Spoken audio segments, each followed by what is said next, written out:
বিতর্ক চলছে সংবিধান নিয়ে এবং বিতর্ক শুরু হয়েছে ডক্টর মোহাম্মদ ইউনূসের ভবিষ্যৎ নিয়ে। যারা আন্দোলনের পক্ষের লোক তাদের এক নম্বর দাবি এবং এক নম্বর পরামর্শ হলো কাল বিলম্ব না করে রাষ্ট্রপতি পদে পরিবর্তন আনা। এখানে এই রাষ্ট্রপতির পদটি ডক্টর মোহাম্মদ ইউনূস নিজে এটি গ্রহণ করতে পারেন অথবা তিনি তার পছন্দ মতো কাউকে দিতে পারেন। এটা এক পক্ষ বলার চেষ্টা করছেন। অপরপক্ষ বলার চেষ্টা করছেন যে যেহেতু এটি একটি গণ অভ্যুত্থানের ফসল, এখানে আসলে সংবিধান জরুরি নয়, প্রয়োজনই নেই। জরুরি তো বাদ, প্রথমত প্রয়োজন নেই। এর কারণ হলো আমাদের সংবিধানের যে প্রচলিত বিধিবিধান, সেই বিধিবিধান অনুযায়ী শাসনতন্ত্র, প্রজাতন্ত্র কিংবা জনজীবন, এখানে রাষ্ট্রের অংশগ্রহণ থেকে শুরু করে যা কিছু আছে এটার একটা ধারাবাহিকতা থাকে। এখন দেশে পার্লামেন্টারি ফর্ম অফ গভর্নমেন্ট চলছে, সেখানে স্পিকারের একটা ভূমিকা থাকে, সংসদের একটা ভূমিকা থাকে, ইলেকশন কমিশনের একটা ভূমিকা থাকে, প্রধানমন্ত্রীর ভূমিকা থাকে, রাষ্ট্রপতির ভূমিকা থাকে, সব মিলিয়ে সবকিছুর একটা ধারাবাহিকতা থাকে এবং একটার সঙ্গে আরেকটা ইন্টারকানেকশন থাকে। তো এই গণঅভ্যুত্থানের ফলে সবগুলো কানেকশন ডিসকানেক্ট হয়ে গেছে, কোনোটার সাথে কোনোটার সম্পর্ক নেই। ডেপুটি স্পিকার কারারুদ্ধ, স্পিকার পদত্যাগ করেছেন, তার বিরুদ্ধে মামলা হয়েছে। রাষ্ট্রপতি আইসিইউতে আছেন, বলতে গেলে মানে তার কর্মকাণ্ড আইসিইউতে আছে। তিনি কার কথায় চলছেন, কি করছেন, তার ক্ষমতা কতটুকু আমরা কেউ আন্দাজ করতে পারছি। আমাদের যে বর্তমান সংবিধান, যেটি সংসদের একটা ভূমিকা থাকে, ইলেকশন কমিশনের একটা ভূমিকা থাকে, প্রধানমন্ত্রীর ভূমিকা থাকে, রাষ্ট্রপতির ভূমিকা থাকে, সব মিলিয়ে সবকিছুর একটা ধারাবাহিকতা থাকে এবং একটার সঙ্গে আরেকটা ইন্টারকানেকশন থাকে। তো এই গণঅভ্যুত্থানের ফলে সবগুলো কানেকশন ডিসকানেক্ট হয়ে গেছে, কোনোটার সাথে কোনোটার সম্পর্ক নেই। ডেপুটি স্পিকার কারারুদ্ধ, স্পিকার পদত্যাগ করেছেন, তার বিরুদ্ধে মামলা হয়েছে। রাষ্ট্রপতি আইসিইউতে আছেন, বলতে গেলে মানে তার কর্মকাণ্ড আইসিইউতে আছে। তিনি কার কথায় চলছেন, কি করছেন, তার ক্ষমতা কতটুকু আমরা কেউ আন্দাজ করতে পারছি না। তো এইরকম একটি হ্যাফাজার্ড অবস্থার মধ্যে যদি আমাদের যে বর্তমান সংবিধান যেটি রয়েছে, এক্সিস্টিং কনস্টিটিউশন, সেই কনস্টিটিউশনের এমন কতগুলো ধারা উপধারা রয়েছে, সেই উপধারা যদি আগামীতেও এগুলো বাস্তবায়ন করার চেষ্টা করা হয় আন্ডার দিস কনস্টিটিউশন, তাহলে বর্তমান যারা আছেন তারা মারাত্মক বিপদ এবং বিপত্তির মধ্যে পড়বেন। এবং আমরা এই আলোচনাগুলো করছি, করার সঙ্গে সঙ্গে তারা যারা শুনছেন, রাষ্ট্র পরিচালনায় যারা নিযুক্ত, তাদের মনের মধ্যে কিন্তু একটা ভয় কাজ করছে, আতঙ্ক কাজ করছে এবং তারা অনেকেই আগ্রহ হারিয়ে ফেলছেন। তারপরে তাদের মধ্যে দ্বিধা দ্বন্দ্ব দেখা দিচ্ছে, জড়তা দেখা দিচ্ছে এবং আমরা সেই তাদের জড়তার কারণে প্রশাসনের স্থবিরতা দেখতে পাচ্ছি। তো এই কারণে গণঅভ্যুত্থানের যারা কর্তা ব্যক্তি, চিন্তক, রাষ্ট্রচিন্তক, পক্ষের লোক, অনেকেই খুব স্ট্রেট ফরওয়ার্ড ওয়েতে ডক্টর মোহাম্মদ ইউনূসকে বলার চেষ্টা করছেন যে আপনি এই কাজগুলো ইমিডিয়েটলি করেন। যেমন বলা হচ্ছে যে আপনি এখন প্রধান উপদেষ্টা। কার উপদেষ্টা? রাষ্ট্রপতির উপদেষ্টা। রাষ্ট্রপতিকে শেখ হাসিনার মনোনীত, বিশ্বস্ত, নিয়োগকৃত একজন ভদ্রলোক এবং এই ভদ্রলোককে আপনি যতটা নির্বিষ মনে করছেন, যতটা ভদ্র মনে করছেন, এটি তিনি সময় মতো সেই ভদ্রতা দেখাতে পারবেন, এই আস্থা রাখাটা নিতান্তই নির্বুদ্ধিতা। এর কারণ হলো তার নিয়োগকর্তা বা আশেপাশের পরিবেশ, আন্তর্জাতিক পরিবেশ কখনো যদি তাকে কমপ্লাই করে কোনো গুরুতর সিদ্ধান্ত নেওয়ার জন্য, যেমন ধরুন তিনি পরিস্থিতির চাপে পড়ে শেখ হাসিনাকে পদচ্যুত করেছেন, তিনি পরিস্থিতির চাপে পড়ে পার্লামেন্ট ভেঙে দিয়েছেন, পরিস্থিতির চাপে পড়ে তিনি ডক্টর মোহাম্মদ ইউনূসের শপথ বাক্য পাঠ করিয়েছেন। তো একই মানুষকে যদি আবার সেই পরিস্থিতির মধ্যে ফেলে দেওয়া হয়, তাহলে তো তিনি ডক্টর মোহাম্মদ ইউনূসের বিরুদ্ধে সেই একই বক্তব্য, তিনি একই কর্মকাণ্ড তিনি করতে পারেন।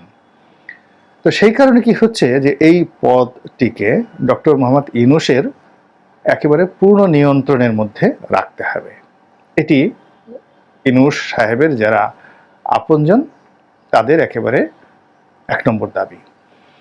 2 নম্বর দাবি হলো যে রাষ্ট্রীয় প্রোটোকল অনুযায়ী আপনি যখন প্রধানমন্ত্রী হবেন, মন্ত্রীদের প্রধান হবেন, তো সেক্ষেত্রে আপনাকে একটা পার্লামেন্ট থাকতে হবে। যদি আপনাকে প্রধানমন্ত্রী হিসেবে সরকার প্রধান হতে হয়, you must have a representation, public representation, যেটি এই মুহূর্তে নেই।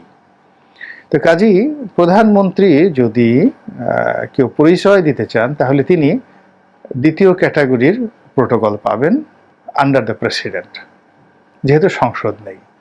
তো এই অবস্থায় সারা দুনিয়াতে ডক্টর মোহাম্মদ ইউনূসের যে রাষ্ট্রীয় প্রোটোকল, এটি সরকার প্রধান হিসেবে হবে না, এটি প্রেসিডেন্টের প্রধানমন্ত্রী হিসেবে হবে। এখন বলতে গেলে প্রেসিডেন্সিয়াল ফর্ম অফ গভর্নমেন্ট বলতে যা বোঝায়, আপনি চোখে মুখে যাই বলেন না কেন, ইমপ্লয়েড পাওয়ার বলতে রাষ্ট্রপতি শাহাবুদ্দিন চুপ্পু এখন সরকারের প্রধান হিসেবে, রাষ্ট্রের প্রধান হিসেবে সেই প্রেসিডেন্সিয়াল ফর্ম অফ গভর্নমেন্টের যে রাষ্ট্রপতি, সেই ক্ষমতা তিনি ভোগ করছেন।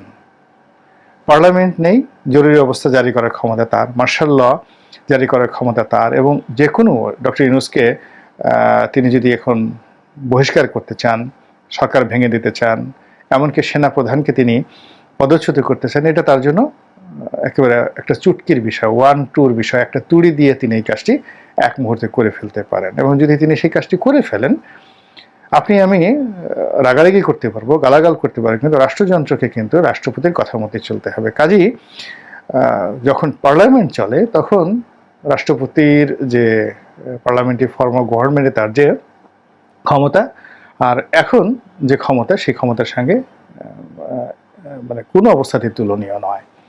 তো এই জন্য সবাই বলার চেষ্টা করছেন যে এখন ডক্টর মোহাম্মদ ইউনূসকে রাষ্ট্রপতি হতে হবে যদি তাকে এই রাষ্ট্রটা পরিচালনা করতে হয়, অন্যথায় তিনি সব দিক থেকে ঝুঁকিতে থাকবেন।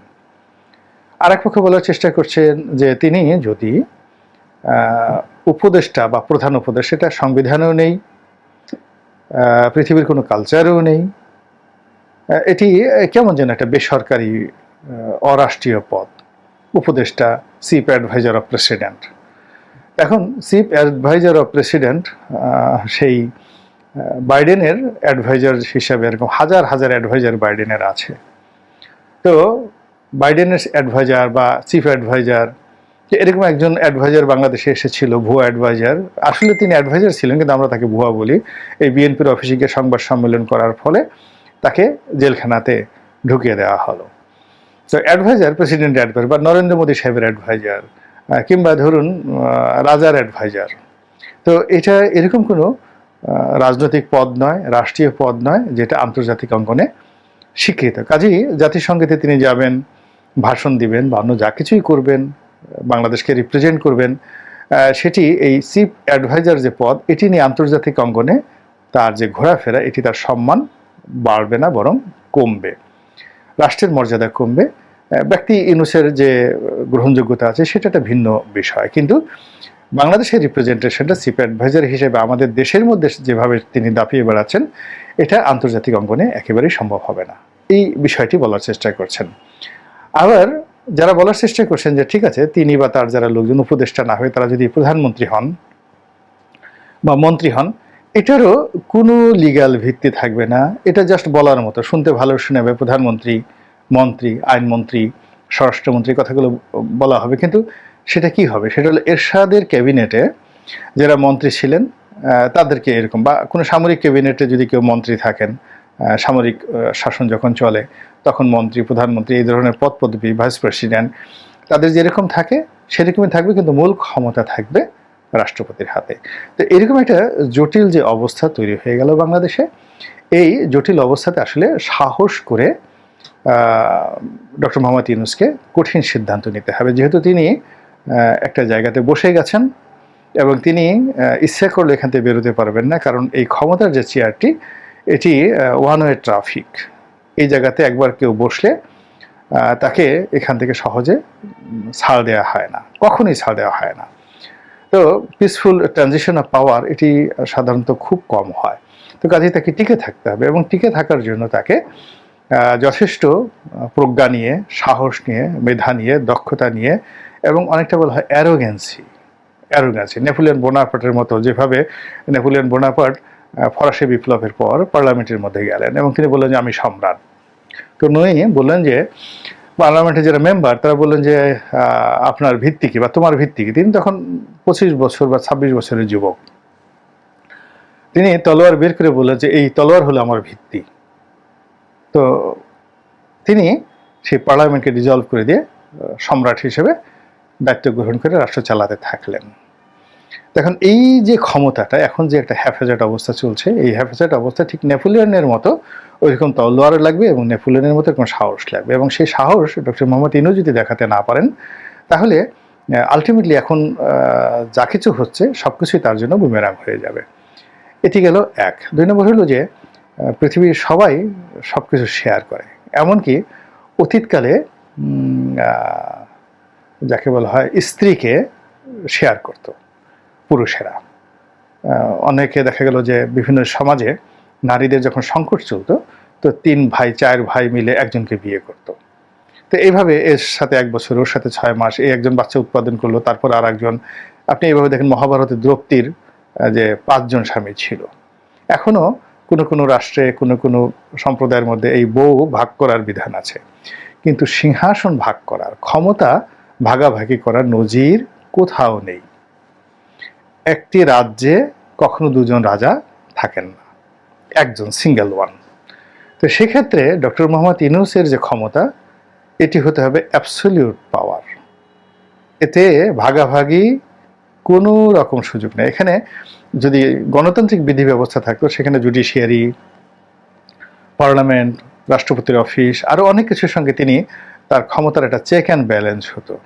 কিন্তু ক্ষমতা প্রয়োগের ক্ষেত্রে তার যে অ্যাবসলিউট পাওয়ার এবং অ্যাবিলিটি, দুটো যদি না থাকে তিনি এখানে সাস্টেন করতে পারবেন না। তো সেই দিক থেকে এই যে জনগণ যা বলছে এই বিষয়গুলো নিয়ে তিনি বা রাষ্ট্রপতি তো বসে নেই, ডক্টর মোহাম্মদ ইউনূসও বসে নেই। এখন কে এই দৌড়, এই যে ক্ষমতার যে দৌড়, এই দৌড়ে কে প্রথম হবেন এবং কে আগে পৌঁছাবেন, সেটার উপরেই এই জাতির ভবিষ্যৎ নির্ভর করছে। আল্লাহ আমাদের সবাইকে হেদায়েত দান করুন এবং হেফাজত করুন। আসসালামু আলাইকুম ওয়া রাহমাতুল্লাহি ওয়া বারাকাতুহু।